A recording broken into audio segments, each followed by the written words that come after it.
For 2 years, my life had a soundtrack, and it was the sound of Julian's voice. Not that he spoke to me often. He didn't have to. I heard it from across the open-plan office of Sterling and Croft Architects, a low, confident murmur that could cut through the clatter of keyboards and the shrill ring of the main phone line.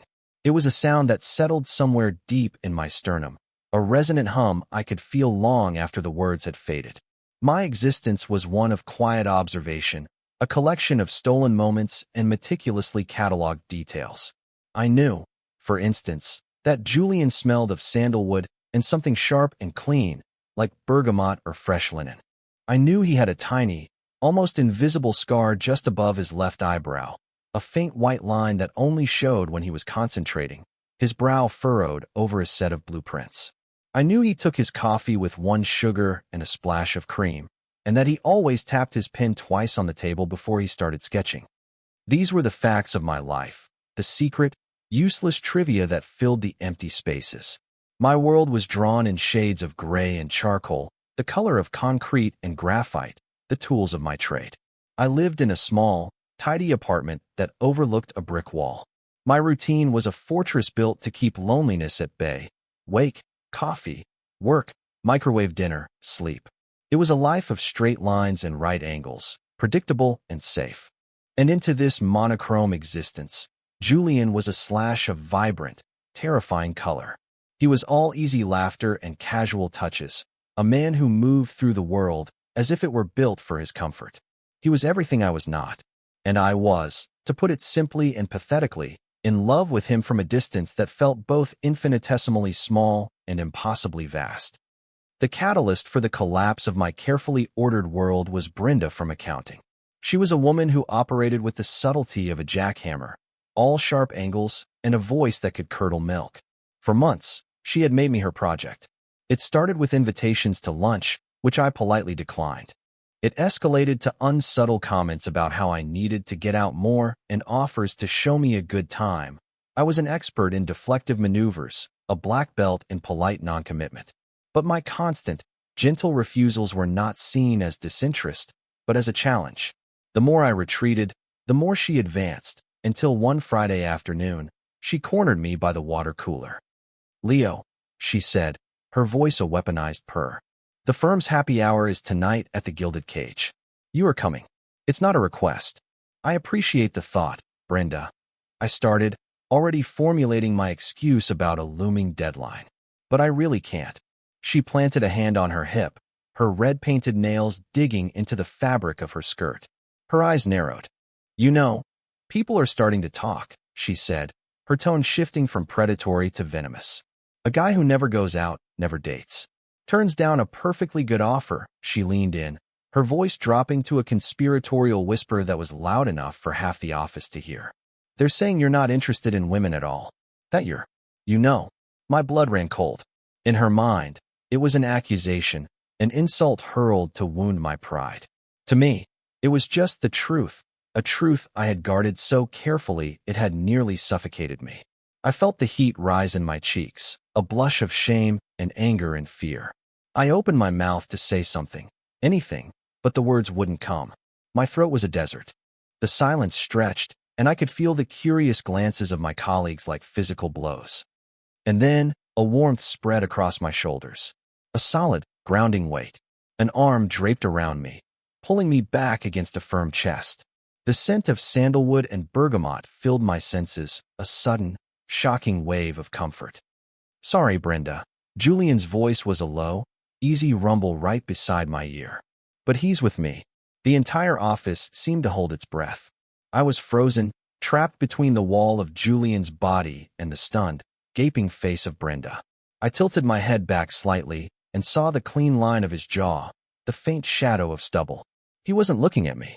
His gaze was fixed on Brenda, a lazy, unreadable smile playing on his lips. It wasn't a kind smile.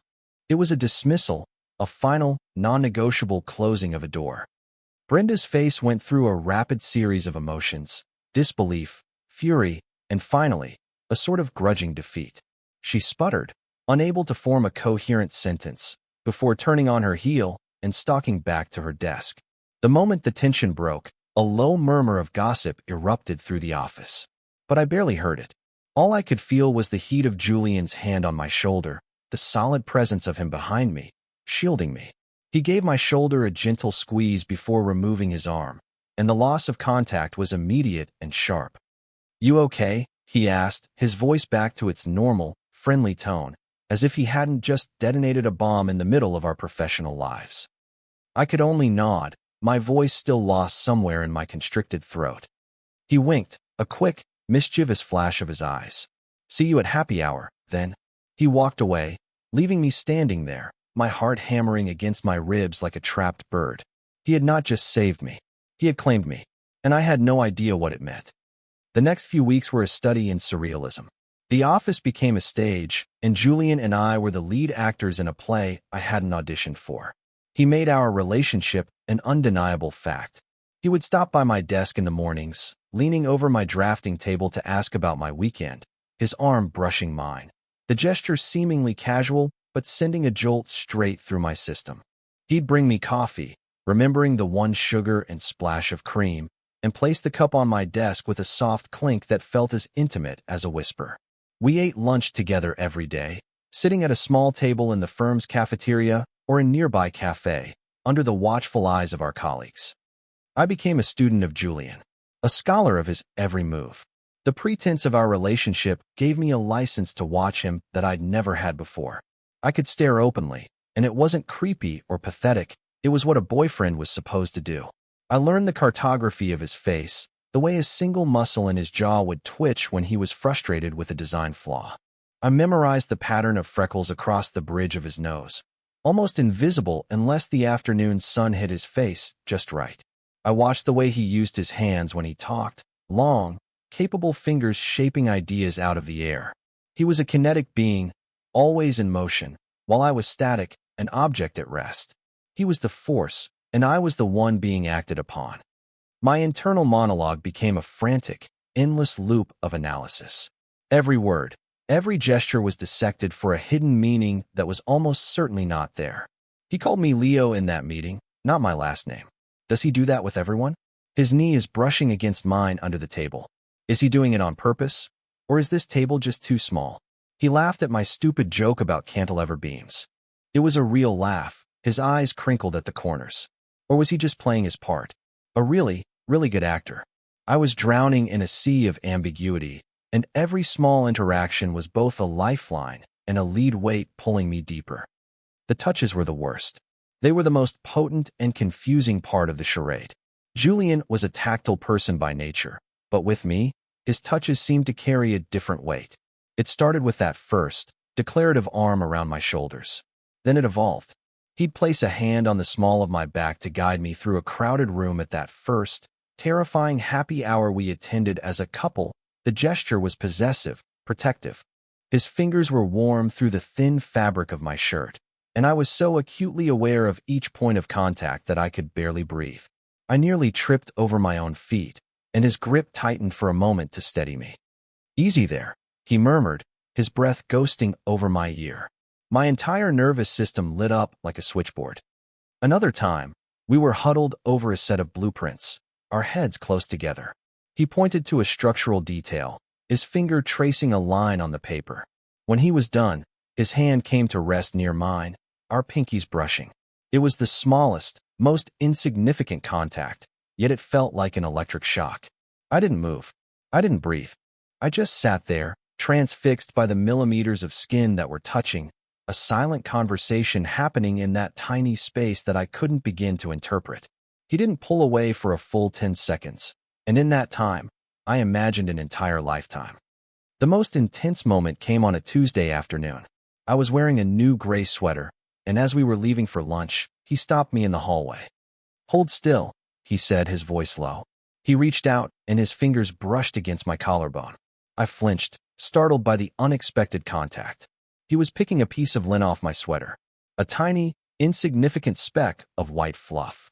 But his movements were slow, deliberate. His thumb grazed my skin as he plucked it away, and his eyes, a deep, warm brown, met mine. The hallway noise faded away. The fluorescent lights seemed to dim. It was just us, standing there, the air thick with unspoken things. His fingers lingered for a heartbeat too long before he pulled his hand back, a faint smile on his lips. "Got it," he said, as if he'd just performed a perfectly normal action. I nodded dumbly, my throat tight. I felt like he had reached inside my chest and touched my heart directly. That night, I lay in bed, replaying the moment over and over. The casual intimacy of it, the way he had looked at me. I was falling deeper into this fantasy, a fantasy he was orchestrating with a skill that was either breathtakingly compassionate or unbelievably cruel. I couldn't decide which. I was living a lie, but it was a lie that felt more real than my own solitary truth had ever been. And the most terrifying part was that I never wanted it to end. The annual company retreat was a mandatory weekend of forced fun and team-building exercises held at a rustic lodge 2 hours north of the city. For me, it was usually an exercise in social anxiety and avoidance. This year, it was a minefield. Julian and I were, of course, expected to share a room. The thought sent a fresh wave of panic through me. Sharing a workspace was one thing. Sharing lunches and feigning affection in public was manageable. But sharing a room, a small, enclosed space for 2 nights, felt like a dangerous escalation of our charade. "It'll be fine," Julian had said when I voiced my hesitation, his tone so reassuring that it almost made me believe him. "Twin beds. Separate corners. We'll be professional." Professionalism was not the first word that came to mind when we walked into our assigned cabin. It was small, clad in pine logs, and smelled faintly of wood smoke and old dust. There was one queen-sized bed, not 2 twins. One, a single, solitary bed that seemed to take up the entire room, a plush, white monolith of awkwardness. I stopped dead in the doorway, my duffel bag slipping from my suddenly nerveless fingers. "Oh," was all I could manage to say. Julian peered over my shoulder, and I heard him let out a low whistle. "Well," he said, a note of humor in his voice that I did not share. "Looks like there's been a mix-up." My mind raced. I could sleep on the floor. There was a small, lumpy-looking armchair in the corner. I could volunteer for that. I could feign a sudden illness. I could run back to the city. "I'll take the floor," I blurted out, my voice sounding strained. Julian turned to look at me, and for the first time, his easy smile was gone. He looked genuinely concerned. "Don't be ridiculous, Leo. We're both adults. It's a big bed. We can just stay on our own sides. Stay on our own sides." It sounded so simple, so logical. But the thought of lying next to him in the dark, separated by only a few inches of mattress, listening to him breathe, was enough to make my heart feel like it was trying to beat its way out of my chest.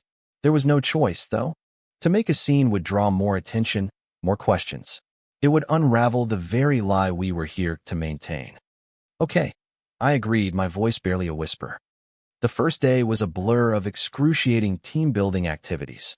We built a raft out of barrels and rope with our department, and I spent the entire time hyper-aware of Julian next to me, his arm brushing mine as we tied knots, his laughter warm and genuine as our pathetic craft immediately started to sink. During the trust fall exercise, I was supposed to fall back into his arms. The moment before I let myself go, the sheer terror I felt had nothing to do with hitting the ground and everything to do with the feeling of his hands catching me, strong and sure, holding my weight as if it were nothing. He held me for a second longer than necessary, his voice a low murmur in my ear. "Got you. I've always got you." Later that evening, a bonfire was lit by the lake. Everyone gathered around, drinking beer and telling stories. Julian and I sat on a log, slightly apart from the main group. The air grew colder as the sun went down, and I shivered, having underestimated the evening chill. Without a word, Julian shrugged off his thick flannel jacket and draped it over my shoulders. It was heavy, and it smelled like him, sandalwood and campfire smoke. The warmth of it was immediate, a comforting shield against the cold, but the intimacy of the gesture made my skin tingle. "Thanks," I mumbled, pulling the collar closer to my chin. He just nodded, his eyes on the flames. We sat in silence for a long time, the crackle of the fire and the low chatter of our colleagues filling the space between us. The silence wasn't awkward. It was comfortable, companionable. In that moment, surrounded by people, I felt like we were the only two there. The performance fell away, and it was just us. Then, he turned to me, his face illuminated by the flickering firelight. His expression was serious, the playful mask he usually wore completely gone. "Do you ever think about just leaving?" he asked, his voice quiet. The question caught me off guard. "Leaving? Leaving the firm?" "No," he said, shaking his head slightly. "Leaving the city. All of it. Starting somewhere new. Somewhere quiet." I looked at him, truly looked at him. I saw a flicker of something in his eyes I'd never seen before. A weariness. A longing. The confident, unflappable Julian suddenly seemed vulnerable. It was a crack in the facade, a glimpse of the man underneath the performance. "I don't know," I answered honestly. "I'm not very good with new things." "Maybe you just haven't found the right new thing," he said, his gaze holding mine. He wasn't talking about cities anymore. The air crackled with a different kind of energy now, something more potent than the bonfire. He was showing me a part of himself, inviting me into a space beyond the charade. It was a moment of profound softness, a quiet confession of a shared dissatisfaction with the lives we were living. That night, getting into the bed was one of the most difficult things I had ever done. We changed in the tiny bathroom, taking turns with a silent, formal politeness. I lay down on the far left side, my body rigid, my back to the center of the bed. I heard the dip of the mattress as Julian got in on the other side. The space between us felt enormous, and yet I was aware of his every movement, every shift of his weight, every breath he took. Sleep felt impossible. My mind was replaying his question by the fire, the look in his eyes. "Maybe you just haven't found the right new thing." For hours, I lay there, tense and awake. I thought he was asleep, but then his voice came out of the darkness, low and soft. "Leo?" I flinched, my heart leaping into my throat. "Yeah," I whispered back, not daring to move. There was a long pause. I could hear the sound of him breathing, slow and steady. "You can relax," he said gently. "I don't bite." A nervous laugh escaped me. "Sorry, I'm not used to this." "Me neither," he admitted, and his honesty was another small shock. I heard him shift, the rustle of the sheets loud in the silent room. He rolled over, and I could feel the warmth of his body radiating across the small distance between us. He was facing my back. I wanted to turn over, to face him, more than I had ever wanted anything. But fear held me in place, a paralyzing force. "Good night, Leo," he said, his voice laced with a sleepiness that sounded genuine. "Good night, Julian," I whispered to my pillow. I didn't fall asleep for another hour. But when I finally did, I dreamt of firelight and the scent of sandalwood, and for the first time in a very long time, I did not feel alone. Returning to the city and the rigid structure of the office felt like waking from a strange, intense dream. The lines that had blurred so completely at the retreat were suddenly sharp and clear again. We were colleagues. We were pretending. But something had fundamentally shifted between us. The air in our shared spaces was heavier now, freighted with the memory of that shared cabin, the queen-sized bed, the quiet conversations in the dark. The glances we exchanged across the office floor were no longer just for show. They were filled with a new, unspoken weight. The casual touches felt less casual, more deliberate, charged with a meaning that left my skin humming. The office gossip had all but vanished. Our performance at the retreat had been convincing, a masterclass in feigned coupledom.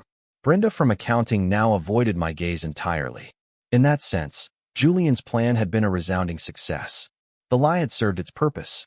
Logically, this was the point where we should have staged a quiet, amicable breakup and allowed things to return to normal. But neither of us mentioned it. We kept up the pretense, having lunch together, walking out of the office at the same time. It was a silent, mutual agreement to continue the play, even though the audience had long since left the theater. One Thursday evening, about a week after the retreat, my phone buzzed with a text from him. "My place. We need to talk." My stomach plummeted. This was it. The talk. He was going to end it. He was going to say thank you for playing along. It was fun while it lasted. Let's go back to being colleagues. I felt a cold dread creep through me. I typed back a simple okay. Be there in an hour. Julian lived in a renovated loft downtown, a space that was exactly like him. Open, stylish, and effortlessly cool. Exposed brick walls were covered in abstract art, and a massive industrial window looked out over the glittering city lights. The place smelled of paint and turpentine, overlaid with his signature sandalwood scent. He was an amateur painter, another one of the surprising details I'd collected about him. He opened the door before I could knock, as if he'd been waiting right behind it. He was wearing a simple gray t-shirt and jeans, his feet bare. He looked tired. The easy smile he wore at the office was absent. "Hey," he said, stepping back to let me in. "Thanks for coming." "No problem," I said, my voice sounding unnaturally high. I clutched the strap of my messenger bag like a lifeline. The apartment was cavernous compared to my own small, cramped space. In the corner, an easel held a large canvas, half-finished, a swirl of blues and deep purples. He didn't offer me a drink. He didn't ask me to sit down. He just started pacing, running a hand through his already messy hair.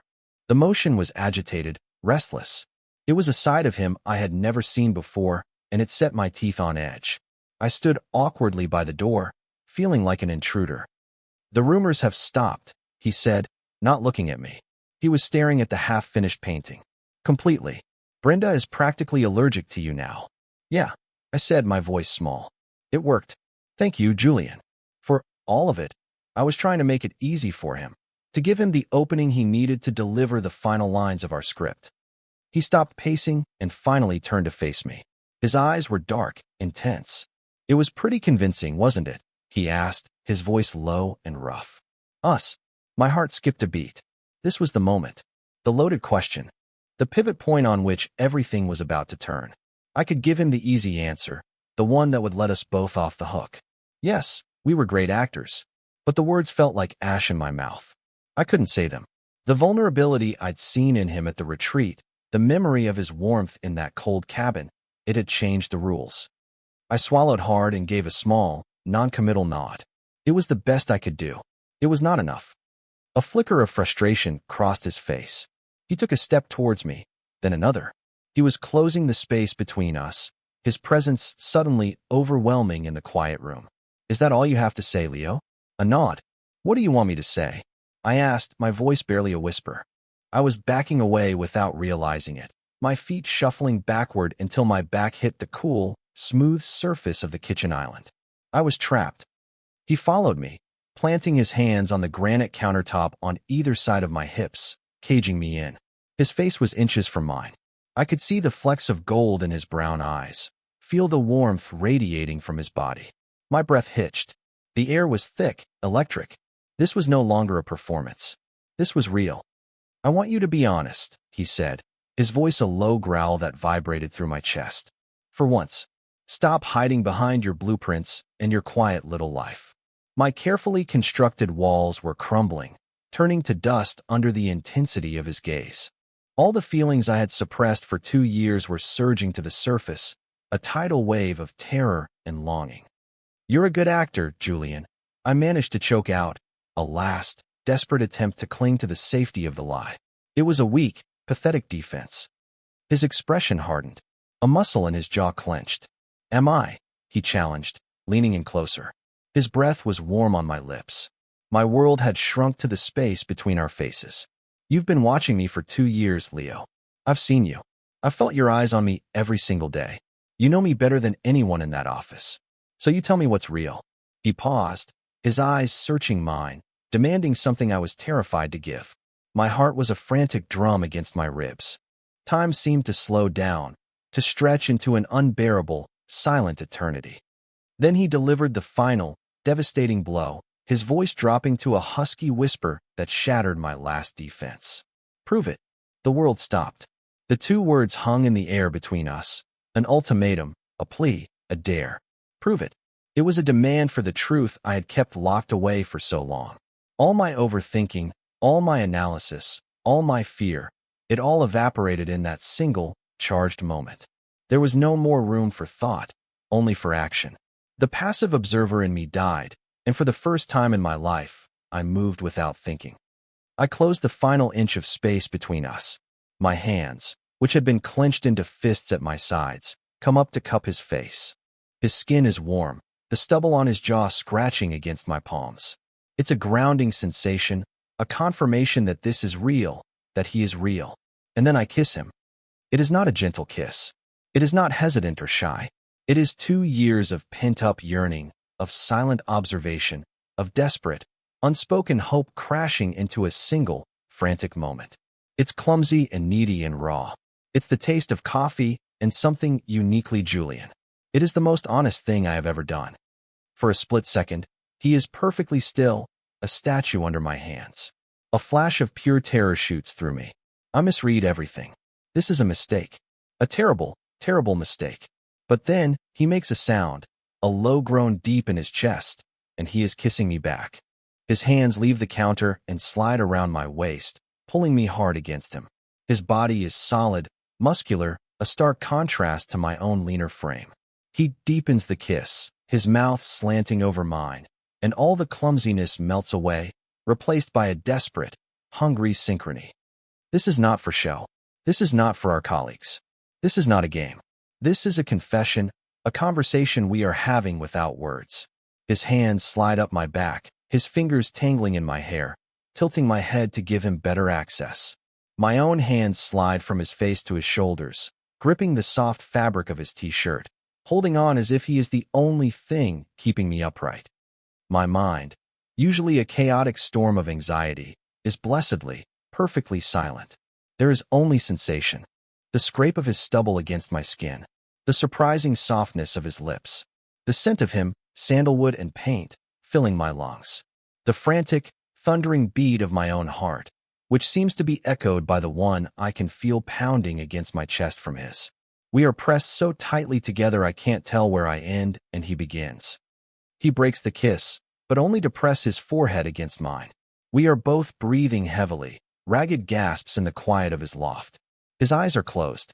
I keep mine open, memorizing the sight of him this close, the dark sweep of his eyelashes against his cheek, the tiny scar above his eyebrow that I had only ever seen from a distance. He looks unguarded, stripped of all his usual confidence, and in its place is a vulnerability that mirrors my own. He laces his fingers with mine, his grip tight, anchoring. The simple gesture feels more intimate than the kiss itself. It is a connection, a tangible link between his world and mine. The silence that follows is not the awkward, heavy silence of before. It is a new kind of quiet, a space for us to breathe, to process the cataclysmic shift that has just occurred. The pretense has been burned away, and what is left is something fragile and terrifying and beautiful.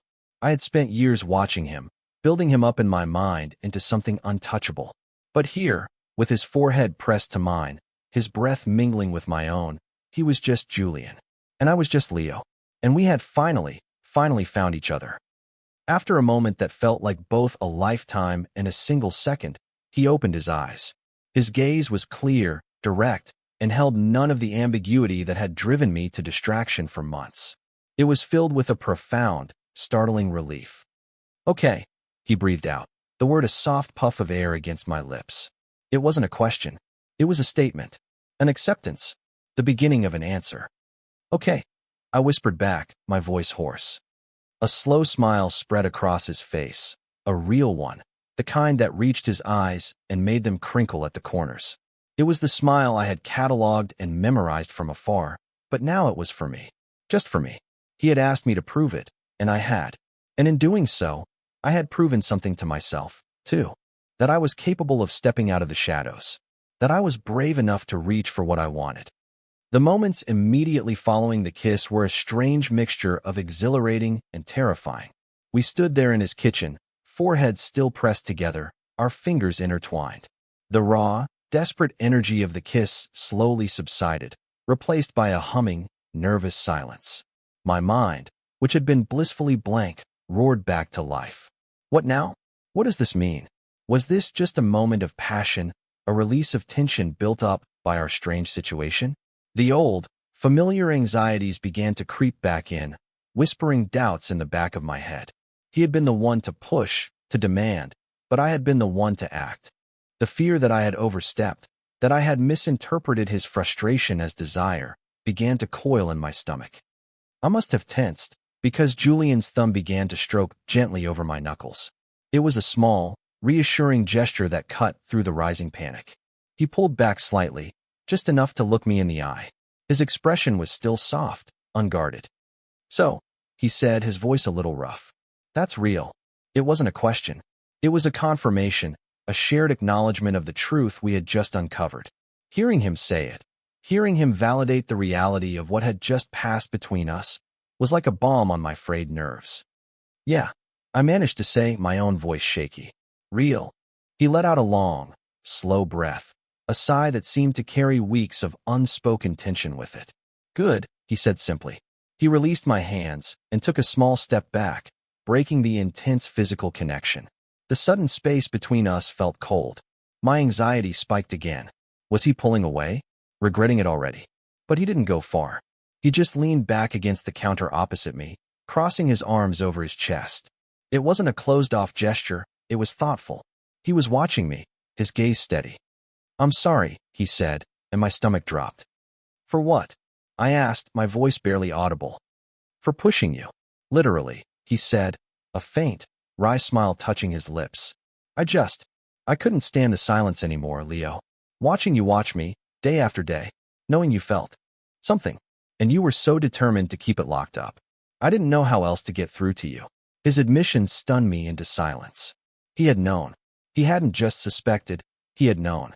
The entire charade, the protective gesture in the break room, the lunches, the touches, had it all been a calculated effort to get to this exact moment? You knew I trailed off, unable to say the words.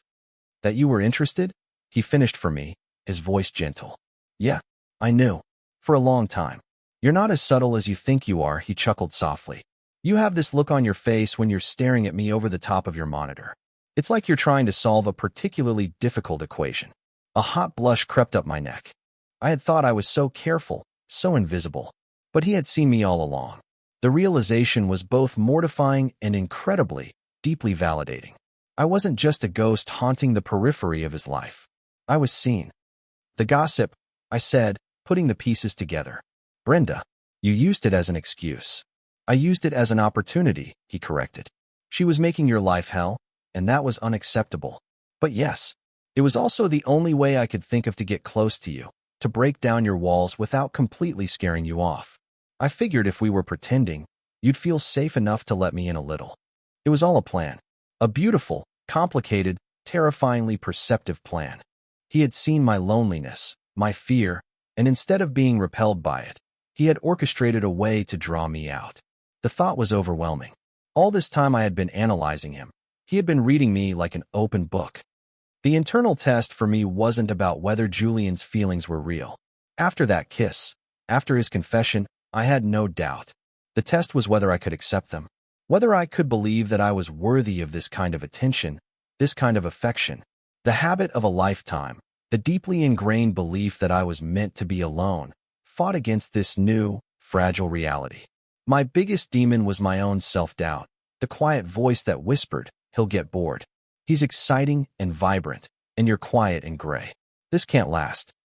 I'm not. I started, then stopped, not sure how to articulate the knot of insecurity in my chest. I'm not like you, Julian. I'm quiet. My life is small.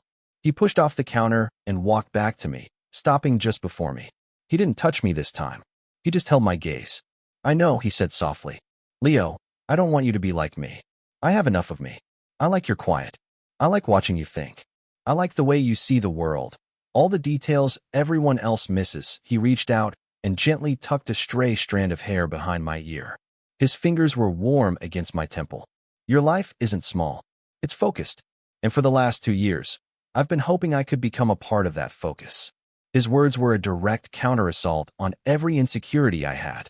He wasn't just accepting my quiet nature. He was celebrating it.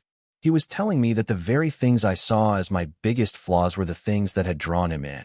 It was a paradigm shift so profound it left me breathless. We stood there for a long time, just talking. Or rather, he talked, and I listened, slowly absorbing the reality of the situation. He told me about how he had first noticed me during a design presentation 1.5 years ago, how I had quietly but firmly pointed out a critical flaw in a senior partner's plan that everyone else had missed. He had been impressed by my intellect and my quiet confidence in my work. That was when he had started watching me, too. Our silent, mutual observation had been going on for far longer than I had ever imagined. As the hours passed, the nervousness began to recede, replaced by a sense of calm that was entirely new to me. We moved from the kitchen to the comfortable, worn leather sofa that faced the huge window. The city lights twinkled below us, a river of gold and white in the darkness. We didn't sit close, leaving a respectable cushion of space between us, but the air was no longer charged with tension. It was filled with a quiet intimacy, the comfortable silence of two people who had finally stopped pretending. "So," I said, my voice finally feeling like my own again. "What happens now?" Julian turned his head to look at me, a soft smile on his face. "Now," he said, "we stop acting. We stop pretending. And we figure out what this is. Together. Together." The word echoed in the quiet loft, full of promise and hope. It was a word that had been conspicuously absent from my life for a very long time. He was offering me a conscious choice, a deliberate step forward into something real and uncharted. "I'd like that," I said, and the simple words felt like the most significant vow I had ever made. He reached across the space between us and took my hand, his fingers lacing through mine again. This time, it felt different. Not like an anchor in a storm, but like a promise. A beginning. We sat like that for a long time, hands joined, watching the city lights, the quiet hum of the world below, a distant soundtrack to our new reality. The fear hadn't vanished completely, but it was no longer a paralyzing force. It was a small, manageable tremor, overshadowed by a feeling that was so much bigger and brighter: hope. I didn't go home that night. The thought of returning to my empty, silent apartment felt unbearable after the emotional upheaval of the evening. Julian offered me the spare room, but we both knew it was a formality. When it grew late, we simply migrated to his bedroom, the movements slow, deliberate, and mutually understood. There was no desperate passion this time. It was something quieter, more profound. We undressed in the dim light filtering in from the city, a silent, shared vulnerability in the shedding of our clothes, the last of our armors. The bed was large and comfortable, the sheets cool against my skin. We lay on our sides, facing each other, a few inches of space between us. In the near darkness, I could just make out the shape of his face, the gleam of his eyes. Neither of us spoke. There were no more words that needed to be said, not for now. All the confessions and explanations had been made. This was something else. This was just being. Hesitantly, I reached out my hand, laying it flat on the mattress between us. A moment later, his hand covered mine, his fingers warm and firm. He gently squeezed, a silent reassurance in the dark. It was enough. I closed my eyes, and for the first time in as long as I could remember, my mind was quiet. The constant buzz of anxiety, the endless loops of analysis, were gone.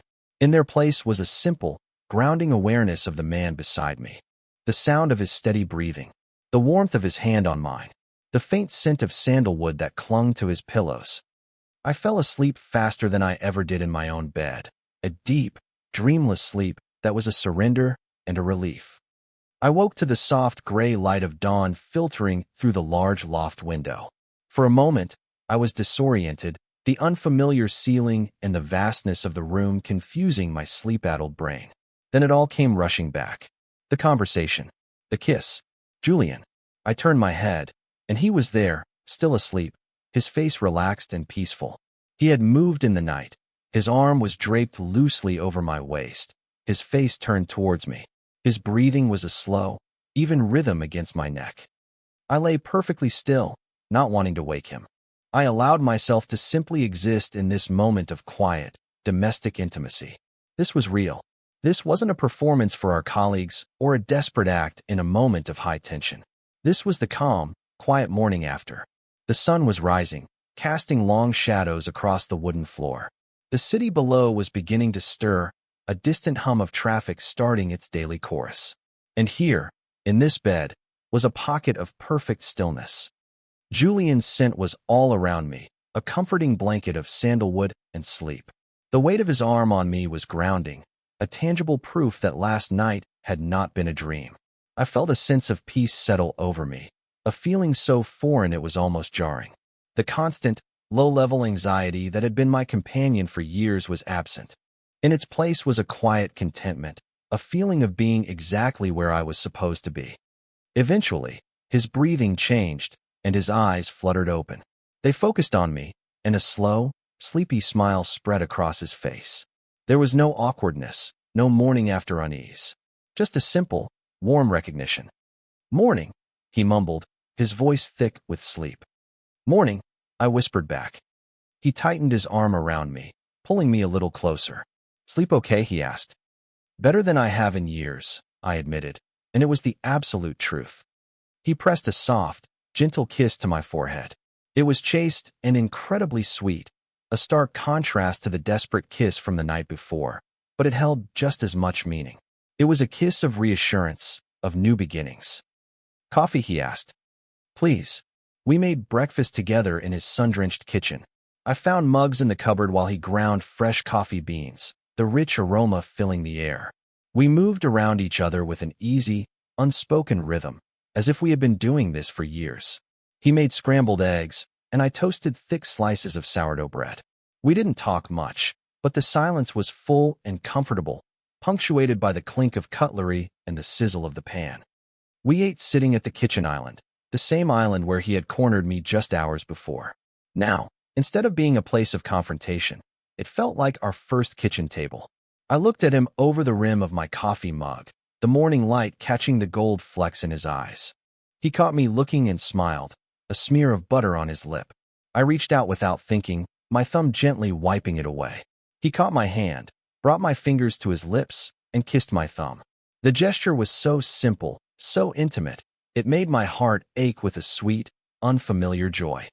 Section My life had been a series of straight, predictable lines, a blueprint drawn in shades of gray. I had lived as an observer, watching the world from a safe distance, convinced that was my place. I was the audience, not the actor. Julian had not just walked onto my stage. He had pulled me out of my seat and into the light. He had seen the color I kept hidden, the desires I had deemed unworthy, and he had not been afraid. He had pushed and prodded and instigated, not out of cruelty, but because he saw something in me that I couldn't see in myself. As we sat there, the rising sun warming our faces, I felt the last of my old life fall away. The fear of rejection, the crushing weight of loneliness, the belief that I was fundamentally unlovable. It all seemed like a story about someone else. I was no longer just the man who watched Julian from across the office. I was the man sitting across from him, sharing breakfast, our hands loosely clasped on the countertop between us.